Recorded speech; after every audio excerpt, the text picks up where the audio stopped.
أعوذ بالله من الشيطان الرجيم. بسم الله الرحمن الرحيم. إنا أرسلناك بالحق بشيرا ونذيرا ولا تسأل عن أصحاب الجحيم. مخکې آیتونو کې د نبی کریم صلی الله علیه وسلم پر رسالت باندې د یهودو نه اعتراضات او شبهات، یعنی د نبی آخر زمان د رسالت د نه منلو دپاره نه بانې، د هغې تفصیلي بحث مخکې آیتونو کې بیان شو. او د دې سره سره د یهودو قباحتونه چې دوی که د نبی آخر زمان نه انکار کوي، نو دا د نبی آخر زمان څه کمی نه دی، بلکې د دوی خپل ذاتی قباحتونه دي. نو دې آیت مبارکه کې اوس د هغه اعتراضاتو او قباحتونو دفع کول نه پس فرمای اثبات د رسالت کوي او دعوه کوي د نبی آخر زمان د رسالت. نو فرمای انا یقینا مونږه، الله تعالی فرمای ارسلناک لیږلی مونږه تا، یقینا مونږه ته لیږلی. نو رسول د لیږلو نه دی، نو چې مونږ لیږلی نو تا رسول شولې بالحق په حق سره، یعنی ته مونږه لیږلی او ستا سره مونږه حق دین اسلام لیږلی دی، یا ته مونږه لیږلی سره د قرآن پاک نه. د حق نه مراد یا قرآن پاک دی، لکه څنګه چې د ابن عباس رضی الله تعالی عنہ قول دی، یا تی مراد دین اسلام دی، لکه د نورو صحابه قول دی. او قرآن او اسلام دا تقریبا یو شان دی. بشیرن زیر ورکون کې ته مونږه لیږلی سره د حق نه زیر ورکون کې، مومنان ته په دنیا کې د کامیابی زیر ورکون کې، او په آخرت کې د جنت او د نعمتونو زیر ورکون کې. ونذیرن او مونږه ته لیږلی یرا ورکون کې، نو تا کافران لا په دنیا کې د عذاب نه یره ورکې، د دنیا د عذاب نه یره او د آخرت د عذاب نه دغه کافران یره. ولا تسألو او تپوس په نه کولی کېږي ستانه ان اصحاب الجحیم په باره د جهنمیانو کې. نو دې کې تسلی بیان کړله چې د جهنمیانو که چېرې یو کس هغه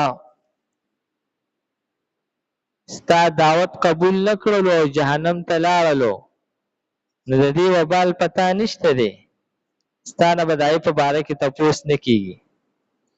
او دغه شانتې د هر د حق د داعی د هغه نه تپوس نشته دی.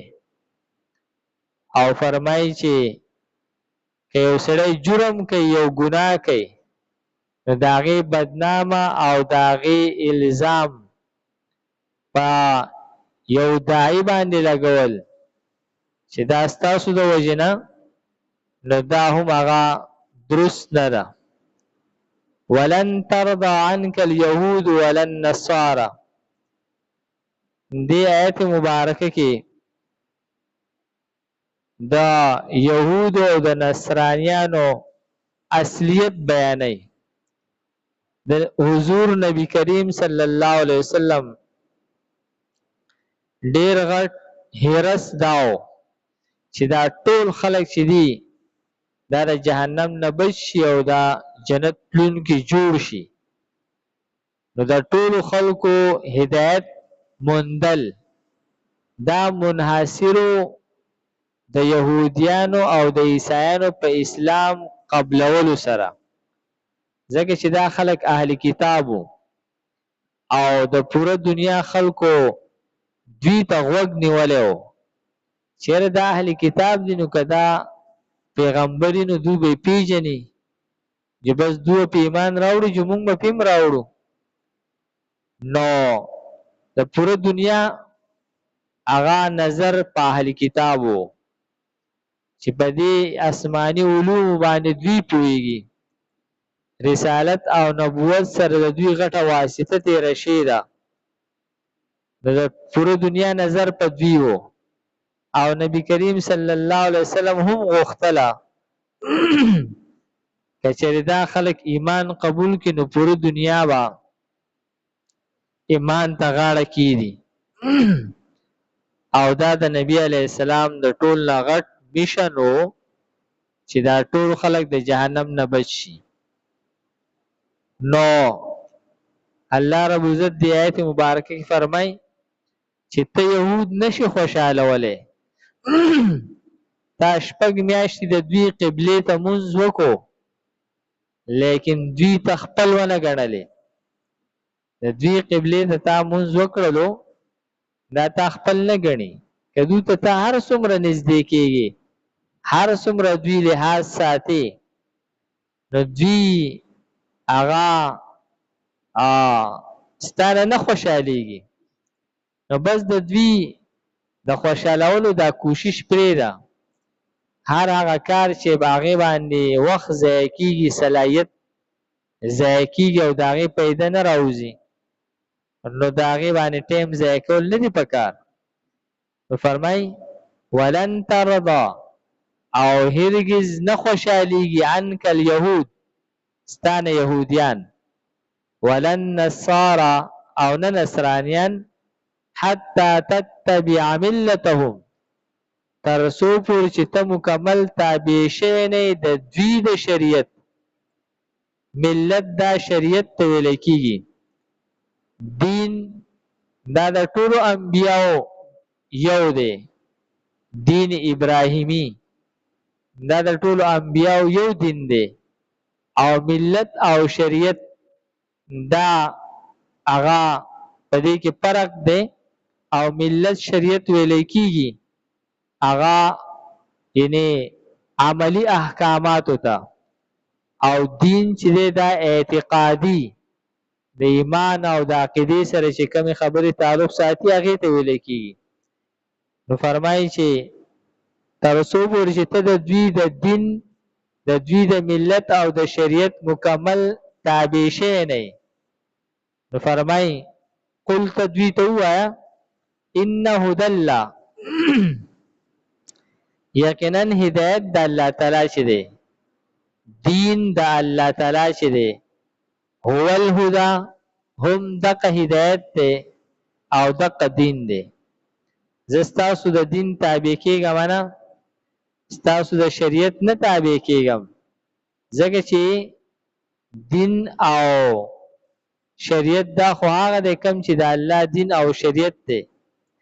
ولئن اتبعت اهواءهم او که چېرې تا تابعداري وکړې د دوی د خواهش، دوی چې دا پسې چلیږي دا خو دین نه دی د دوی، دوی خو خپل دین پرېښودی دی، دوی خو په خپل خواهشاتو پسې روان دي.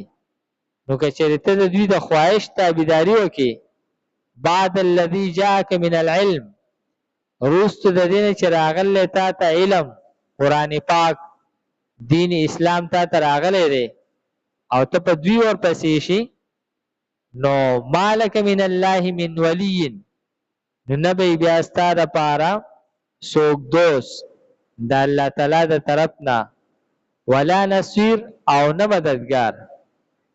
او فرمایي چې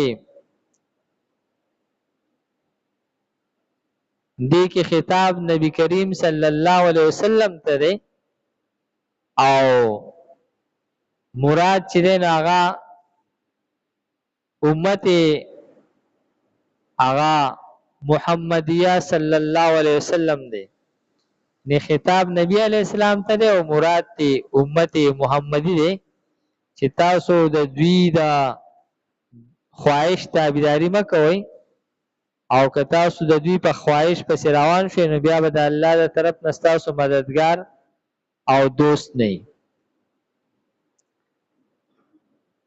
انا ارسلناک یقینا مونږ لېږلی تا بالحق په دین حق سره بشیرا زیر ورکونکې ونذیرا او ير ورکونکې ولا تسألو او ستانه به تپوس نشي کولی عن اصحاب الجحیم په باره د جهنمیانو کې ولن ترضى او هرگز به خوشاله نشي عنک الیهود ستانه یهودیان ولن نصارى او نه نصرانیان حتی تتبع ملتهم ترسو پورې چې تا د دوی د دین تابعداري نه ده کړې قل ته ورته ووایه ان هدى الله یقینا هدایت د الله تعالی چې دی هو الهدى هم دا هدایت دی ولئن اتبعت اهواءهم او کچرې ته تابعداري کوې د دوی د خواهشاتو بعد الذي جاءك من العلم